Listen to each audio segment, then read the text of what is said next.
बबीता मिश्रा पे हुआ एफआईआर। भाई लोग इसका कारण क्या है थोड़ा हम इस वीडियो में जानने का प्रयास करेंगे कि एफआईआर बबीता मिश्रा पे हुआ और बबीता मिश्रा जो है कि पवन सिंह और एक प्रियांशु सिंह जी हैं उनके ऊपर कर दिए। क्या वजह बना कि आखिर प्रियांशु सिंह और पवन सिंह के ऊपर केस करना पड़ा बबीता मिश्रा को, थोड़ा सा जानने का हम लोग प्रयास करेंगे क्या कुछ सच्चाई है।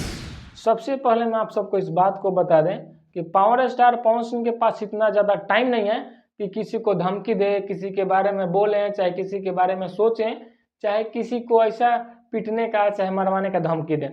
बिल्कुल नहीं है इनके पास टाइम। भाई जिस इंसान के पास अपने काम करने के लिए टाइम नहीं है वो आपके बारे में सोचने का उसके पास टाइम कहाँ से होगा बताइए।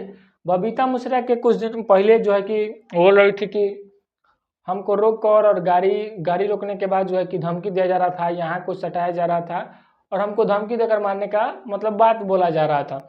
और उसी के वजह से जो है कि प्रियांशु सिंह और पवन सिंह के ऊपर जो है कि शायद केस कर ही दिए हैं। और प्रियांशु जी भी एक बात बोल दिए अपने वीडियो में जो कि ऐसे कर देंगे, चाहे वैसे कर देंगे नहीं, सॉरी, ऐसे हो जाएगा क्योंकि पवन सिंह अभी मूड ऑन है, उनका मतलब मूड में है। मतलब पावर स्टार बोलते हैं ना कि मूड बनने में टाइम लगता है। तो भाई अभी के समय पवन सिंह का मूड एकदम बना हुआ तैयार है, जो थोड़ा सा बोलेगा एकदम ऐसे हो जाएगा। वही जो थोड़ा सा प्रियांशु सिंह बोले थे और उसी वजह से कि बबीता मिश्रा जी इन पे दोनों पे केस कर दिया।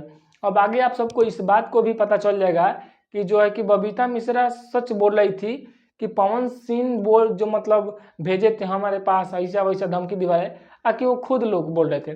तो इस बात को हम एकदम साफ साफ बता दे रहे हैं कि पवन सिंह के पास इतना टाइम नहीं है कि किसी के बारे में सोचे और किसी को धमकी दे, चाहे किसी के फलान ढिगान के बारे में बोले। नहीं, उनके साथ रहने वाले भी वो नहीं है। उनके थोड़ा होता है ना कि हमारे चहेता चाहे चाहने वाले हैं कि टीम के हैं एक अलबत सिंह, वही जो है कि थोड़ा मोड़ा इधर उधर किए हैं शायद बताया जा रहा है और उन्हीं के वजह से इतना पूरा विवाद छिड़ गया।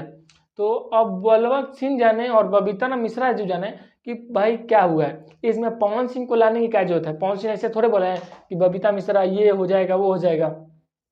पवन सिंह तो किसी से आके बोले नहीं है और बहुत लोगों को ये लगता है कि पवन सिंह किसी के बारे में कुछ करवा देते हैं, चाहे हई करवा दिए हुआ हई करवा दिए उसको पिटवा दिए, चाहे किसी को लाइव में आके किसी से बुलवा दिए। तो भैया ये आपका सोचना एकदम बेवकूफ़ी है, क्योंकि पवन सिंह के पास इतना टाइम नहीं है कि किसी को बोले कि फलाना आज ढीलाना के रेल दो, तुम ये कर दो, यहाँ जा वो कर दो। नहीं नहीं, बिल्कुल नहीं भाई। तो वैसा जो जो सोच रहा है वो सोचना बंद कर दे भाई। और पवन सिंह को एकदम गाने का इंतजार है हम लोग का, जल्द से जल्द पवन भैया का गाना है जो कि दशहरा के मतलब एकदम दुर्गा पूजा पे गाना आए भैया, क्योंकि एक ही गाना है पूछे पवनो है माई, उसके बाद कोनो गाना अभी तक आने का नाम तक नहीं ले रहा है और ना किसी कंपनी से सुनने को मिला कि गाना आएगा। तो बहुत जल्द जो है कि पवन भैया का गाना आप रिलीज कीजिए और लोगों तक चौंक नहीं तो दशहरा बीत जाएगा और अपना जो विवाद में फंसे रह जाएंगे। तो गाना बहुत जल्द रिलीज कीजिए और फिर से मिलते हैं दूसरे वीडियो के लिए। Bye bye.